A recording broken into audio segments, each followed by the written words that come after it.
Hello বন্ধুরা, আজকে দেখেন গতকালকে আমরা একটা অ্যাড দিছিলাম যে কুইক চুলাটা দেখেন হাঁড়িটা কিভাবে বসে। আমাদেরকে একটু হাঁড়িটা বসানোর জায়গাটা একটু আমরা দেখানোর চেষ্টা করছি। দেখেন হাঁড়িটা কিন্তু খুব সুন্দরভাবে এই যে বসে যায়। দেখেন এই যে নড়চড় করার সুযোগ নাই। আমার দাদু অ্যাড দেখে চলে আসছে ইতনা তানা থেকে একটি কুইক চুলা নেওয়ার জন্য।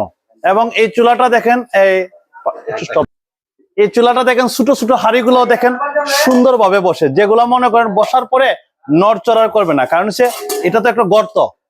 এটা কিন্তু আপনি ওই যে আমাদের যে রান্নার ঘরের চুলা, লাকড়ির চুলার মানে চুলার মতন হাঁড়ি পাতিল গুলো সুন্দরভাবে বসবে দেখেন। এবং এটার মধ্যে ভলিউম সিস্টেম, আপনি চাপ দিয়ে ধরে রাখলেই স্টার্ট হবে। এরপরে কিন্তু ওই যে টাইমার আছে, বিভিন্ন প্রোগ্রাম আছে, প্রোগ্রাম মতো আপনারা ইউজ করতে পারবেন, ভলিউম কমাই দিতে পারেন। এবং দ্রুত রান্না হওয়ার কারণ কি জানেন? দ্রুত রান্না হওয়ার কারণ হলো এটা কিন্তু সমতল জায়গায় বসে না। এই যে হাঁড়িটা বসার পরে চতুর্দিকে কিন্তু হিটটা লাগতেছে, আগুনের তাপ, হিটের তাপটা কিন্তু বাহির হওয়ার কোনো সুযোগ নাই। তাই আপনারা এখন যারা ইলেকট্রিক চুলা কিনবেন, স্মার্ট ইলেকট্রিক চুলা কিনবেন, ওই চুলাতে অন্যান্য কোম্পানির যে চুলাগুলো, যে চুলায় 30 মিনিট সময় রান্না হবে, এটাই আশা করি 20 মিনিটে হবে।